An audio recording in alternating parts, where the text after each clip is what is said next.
Good day, everybody. How do I make sure that my day is productive?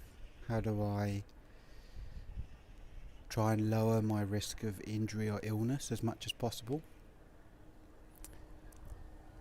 And the answer is pretty simple. A lot of it comes down to a circadian rhythm, as I'm probably sure you're aware. Because until you fully appreciate, fully understand how you should feel, or how you could feel, not necessarily should, but how you could feel, you won't fully appreciate circadian rhythm and how much it impacts so many aspects of your life.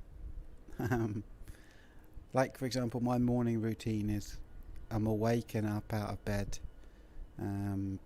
But at the moment, it's around 6 to 6:15. I don't use an alarm. It's 6 or 6:15 because that's when my body decides that it's the right time for me to wake up. And from the moment I kind of wake up to out of bed is under 5 minutes, 3 or 4 minutes usually. And then I get a big drink of water, have red light, and then sometimes if I'm doing everything that I should do, then I'll stay off my phone until I've been outside. Other times I will see the notifications and answer those and then go outside, or I'll do them as I go outside, and so I'll get daylight within the first 15 to 30 minutes of waking up. And that is daylight not through a window, that is outside. So even if that means I literally am sat on the sofa, because my sofa's next to my window, and I open the big window up and I will just look outside, and generally around 6 or 6:15 it's pretty quiet. There's birds chirping and stuff like that, so it's actually really nice to just look around. Hopefully you have a view that you can do that. Otherwise, get up, get outside, and sit outside in the sunlight, especially during the summer where it's warm. We can get outside, we can put our feet onto the ground and practice some grounding, which is also very good. But yeah, for me it's get up and get out of bed as soon as I'm up. Get a big thing of water. There's somewhere between half a litre and a litre of water. Red light therapy at least 5 minutes. Daylight within the first 15 to 30 minutes. Then I'm outside within the first 30 minutes of waking up.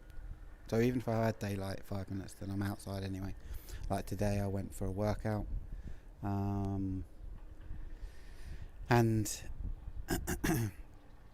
then I'll come back, and if my workout's been inside like it is today, then I will reset that by being outside like I am now, just to allow my eyes and my body to reset to the wavelengths of light that should be at this time of day, and that allows the right kind of gene expression to occur at the right time during the day. It also allows me to sleep better tonight, and that is how, for the most part, I maintain a relatively healthy lifestyle balance. I don't get ill particularly, I don't get injured, I feel good, my days are productive, and of course on the flip side of that, as I said, I exercise, I eat relatively well, but I am a firm believer if your circadian rhythm is up to scratch, i.e. you wake up naturally, you don't yawn in the morning. The amount of people I walk past or I'm cycling past that are yawning in the morning. If you're yawning in the morning, something's not right. If you need extra sleep at the weekend, then your circadian rhythm isn't as optimized as it could be. If you are exceedingly tired when you wake up, then something's not quite right, and I would look into that. I would try and understand why is that. What's causing that? And oftentimes a simple change to your circadian rhythm might help to alleviate a lot of those things. Because if we think about sleep as a vitally important factor in health, then we start to understand how important circadian rhythms are. If we look at the correlations between sleep deprivation, and I'm not talking consistent sleep deprivation, some I am, some I'm not, but if we're talking about sleep deprivation and blood sugar levels, if we're talking about sleep deprivation and brain activity, if we're talking about sleep deprivation and weight gain, sleep deprivation and diabetes, sleep deprivation and cancer, sleep deprivation and cardiovascular problems,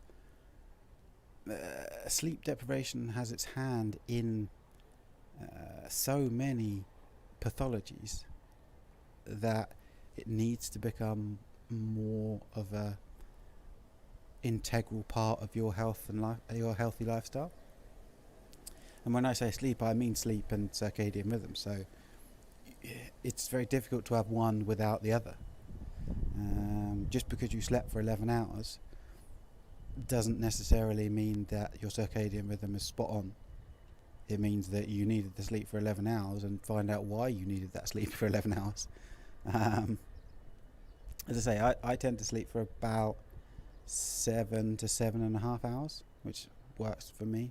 7.5, sometimes 8 if I fall asleep. If I get particularly tired around 10ish, then as I say, between 6 and 6:15 now, so it tends to be about 7.5 hours.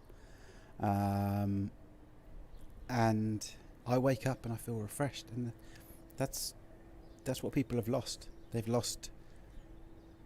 not in touch with how you should feel when you wake up, which is refreshed to start the energy. You should be like, okay, start the day even. You should be full of energy to start the day.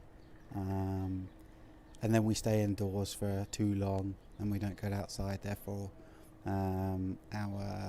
what our body should do at certain times of day to keep us fresh and awake doesn't do that because we don't get the right signals into the brain and the body first thing in the morning.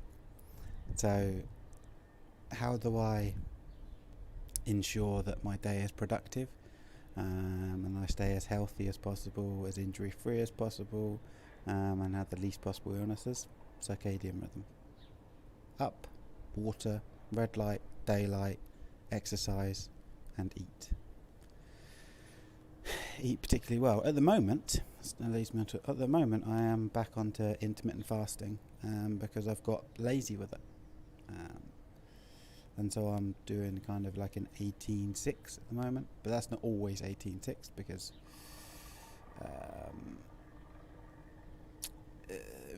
my day gets in the way sometimes. But it's up there somewhere around there, and that's because I find that I've got lazy and I've eaten slightly later, and that's affected my sleep slightly. And all these factors come into play with sleep. When you eat, what lights you have on, because it's light in the evening. One of the things we sometimes forget is that is going to impact significantly your melatonin levels. So I'll put my blue light blockers on about 8:30, and then I'll be ready for bed by 10:30. And it helps me get a good quality night's sleep that allow me to wake up. And then, as I say, I'm not a yawner. I don't yawn. And I see all these people yawning around. I'm like, it's 8 in the morning. Why are you yawning? 8 in the morning. Why are you yawning? Because if you wake up tired, you shouldn't wake up tired. There's no need to wake up tired. So, if you want to improve your health, reduce your injury chances, reduce your illness likelihood of illness, and just feel better and more productive throughout the day, have a look at your circadian rhythm, and if you need any help with that, I am here to help. Have a great day. Get enough light. It's a beautiful